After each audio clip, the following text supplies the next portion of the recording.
ഇതുവരെ കണ്ടതൊന്നുമല്ല, ഇനിയാണ് കളി എന്ന് തോന്നിപ്പിക്കുന്ന മത്സരങ്ങളാണ് ഫിഫ ലോകകപ്പിൽ ഇനി വരാനിരിക്കുന്നത്. അതിന്റെ തുടക്കമിട്ടുകൊണ്ട് രാത്രി 12:30 ഫ്രാൻസ് ഇറങ്ങുകയാണ്. തൊട്ടു പിന്നാലെ നോർവേ എത്തും. അതിനുശേഷമാണ് ലോകം കാത്തിരിക്കുന്ന നിലവിലെ ചാമ്പ്യന്മാരായ അർജന്റീനയുടെ പോരാട്ടം. നമ്മൾ ആദ്യം പോകുന്നത് ഫ്രാൻസ് സെനഗൽ പോരാട്ടത്തിന്റെ വിശേഷത്തിലേക്ക് തന്നെയാണ്.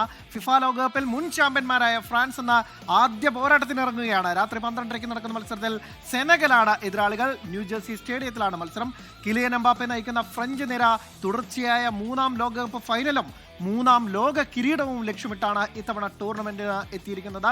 അതേസമയം ആഫ്രിക്കൻ കരുത്തരായ സെനഗൽ വമ്പൻ അട്ടിമറിയാണ് മോഹിക്കുന്നത്. സാദിയോ മാനയുടെ നേതൃത്വത്തിലുള്ള ടീം അതിന് പോന്നവർ തന്നെയാണ്. നമ്മൾ ഇനി പോകുന്നത് ഈ രണ്ട് ടീമുകളുടെയും കരുത്ത് പരിശോധിക്കുന്ന സെഗ്മെന്റിലേക്കാണ്.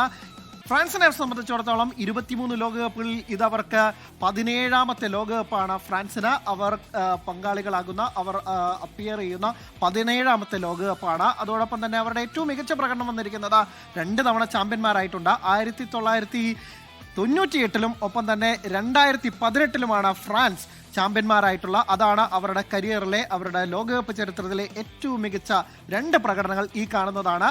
1998-ൽ സിനൈദിൻ സിദാന്റെ മികച്ച പ്രകടനം കണ്ട വേൾഡ് കപ്പ്. 2018-ൽ അവർ വീണ്ടും ചാമ്പ്യന്മാരായി. കിലിയൻ എംബാപ്പയുടെ വമ്പൻ പ്രകടനം കണ്ട ലോകകപ്പ്. അതിനുശേഷം നോക്കാം, ഫിഫ റാങ്കിങ്ങിൽ നിലവിൽ 2-ാം സ്ഥാനക്കാരാണ്. ഒരുപക്ഷെ ഈ ടൂർണമെന്റ് തുടങ്ങുന്നതിന് മുമ്പ് അവരായിരുന്നു 1-ാം സ്ഥാനത്തുണ്ടായിരുന്നു. പക്ഷേ ഒരു തോൽവിയൊക്കെ വഴങ്ങിയതോടുകൂടി അവർ 2-ാം സ്ഥാനത്തേക്ക് അർജന്റീനയ്ക്ക് പിന്നിലേക്ക് പോവുകയായിരുന്നു.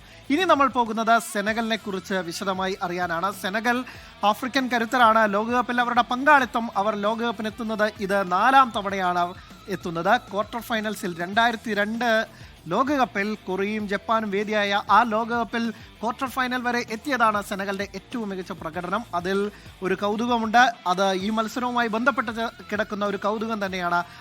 ആ വിശേഷങ്ങളിലേക്ക് തന്നെ തുടർ റിപ്പോർട്ടുകൾ നമുക്കുണ്ട്. ഇനി ഇവരുടെ ഫിഫ റാങ്കിങ് നോക്കാം. 16-ാം സ്ഥാനത്താണ് സെനഗൽ വരുന്നത്. അവർ ആഫ്രിക്കൻ നേഷൻസ് കപ്പ് ഓഫ് നേടിയതാണ്. പക്ഷേ പിന്നീട് പല പ്രതിസന്ധികൾ കാരണം, അല്ലെങ്കിൽ ഫെഡറേഷന്റെ ചില നിയമപ്രശ്നങ്ങൾ കാരണം അവരിൽ നിന്ന് ആ കിരീടം തിരിച്ചെടുക്കുന്ന കാഴ്ച കണ്ടു.